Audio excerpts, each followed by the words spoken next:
Olá, meus amigos, minhas amigas, a paz de Cristo a todos vocês. Bem-vindos ao meu canal Multiplicação de Esperança. Meu nome é Miguel e, como sempre, eu tenho uma mensagem para o seu coração, para a sua vida, para o seu ministério. Antes, gostaria de pedir humildemente, como sempre, inscreva-se no meu canal, deixe o seu like, compartilhe a mensagem se você for por ela orientado, por ela renovado, para que outras vidas também venham receber do Senhor um alimento. E toque o sininho para sempre receber novas notificações. Quero meditar no Evangelho segundo escreveu Marcos, capítulo 3, versículo 3 e 5. E disse ao homem que tinha a mão mirrada: levanta-te e vem para o meio. Versículo 5. E olhando para eles em redor com indignação, condoeu-se da dureza do seu coração, disse ao homem: estende a sua mão. E ele a estendeu. E foi-lhe restituída a mão, sã como a outra. No versículo 3 está relatado: e disse ao homem que tinha a mão mirrada: levanta-te e vem para o meio. Eu quero começar aqui fazendo um comentário que é muito importante que as pessoas fiquem cientes. Há muitas pessoas que vão na igreja com uma motivação errada. Sentam no último banco. Se sentem inferiores. Têm a sua autoestima baixa, sua autoimagem baixa e o seu alto valor baixo.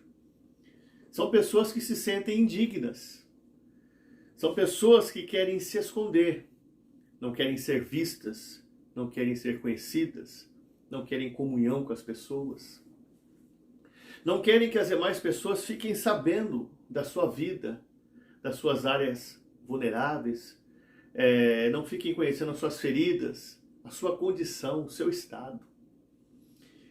Isso é ter uma motivação errada, porque nós vamos à igreja para adorar a Deus, independente da minha condição, independente da minha posição, independente do meu estado. Nós vamos à igreja para exaltar a Deus, para louvar a Deus. O que acontece além disso é misericórdia dele. Às vezes ele cura o cego, um paralítico, um mudo. Isso é operação de maravilhas.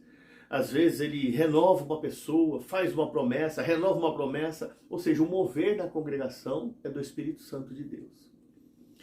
O que eu vejo nesse texto é algo mais ou menos parecido. Jesus, dentro da sinagoga, ele diz para o homem: levanta-te e vem para o meio. Então, ele estava sentado no último banco. Ele tinha sua mão ressequida. Sua mão era toda engruviada. E ele envergonhava-se disso.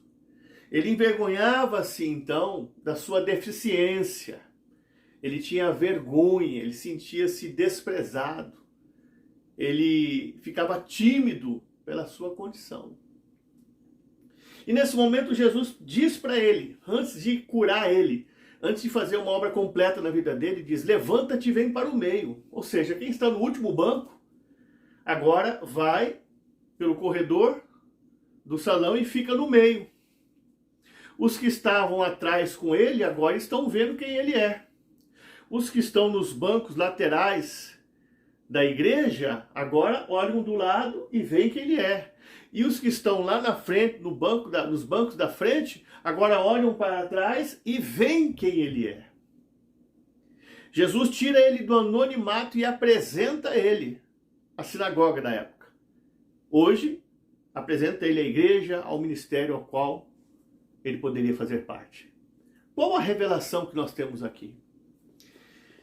Quem disse que Jesus não pode nos tirar do anonimato, nos apresentar para as pessoas, nos apresentar para o mundo e nos usar com as nossas deficiências, com as nossas falhas, com os nossos erros, com os nossos tropeços, com os nossos vacilos, com os nossos momentos de mediocridade? Porque Deus, ele é maravilhoso porque ele olha para a nossa história e ele não vê somente os nossos momentos de mediocridades.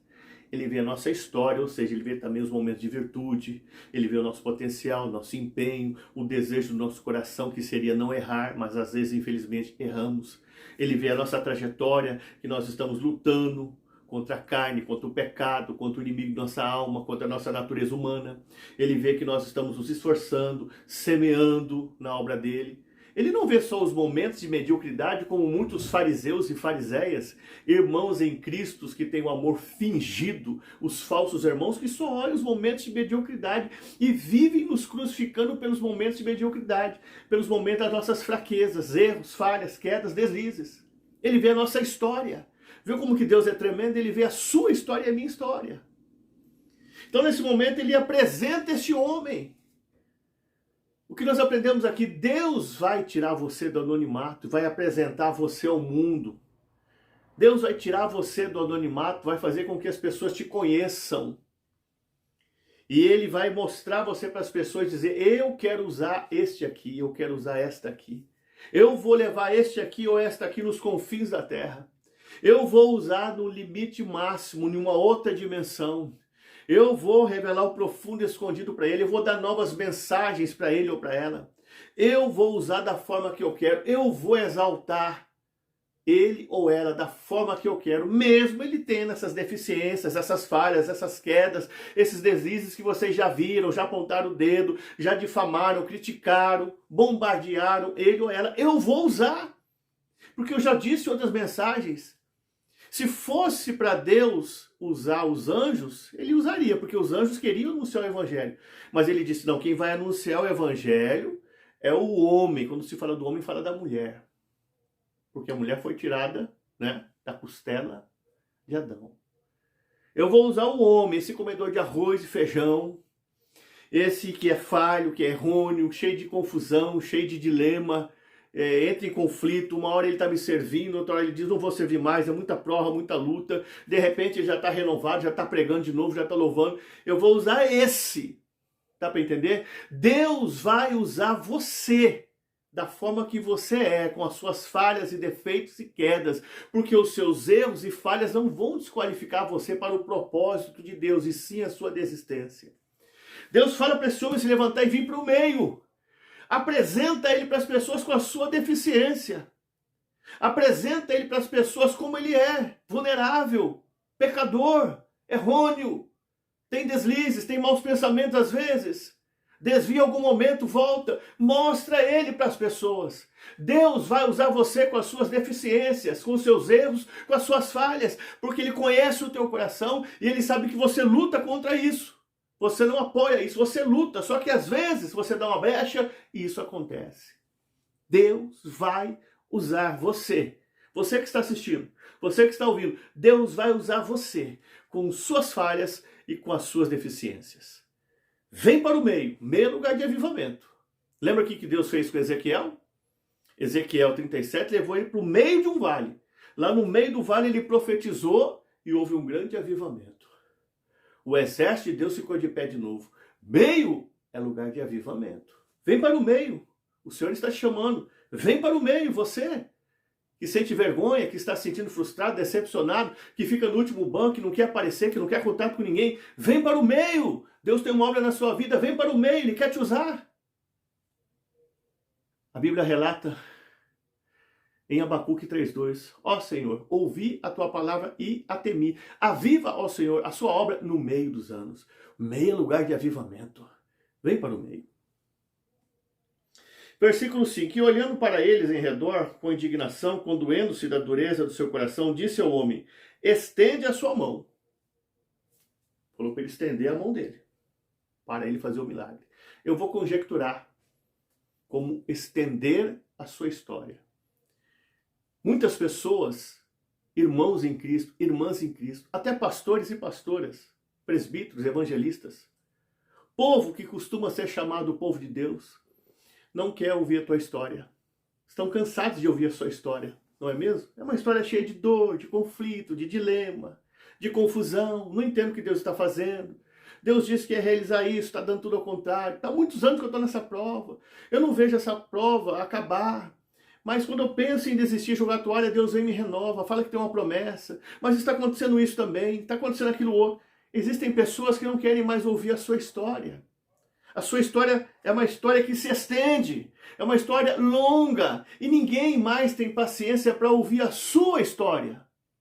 Mas Jesus colocou este homem no meio, apresentou este homem para todas as pessoas com a sua deficiência, e aqui eu estou conjecturando, que ele disse, conte a sua história.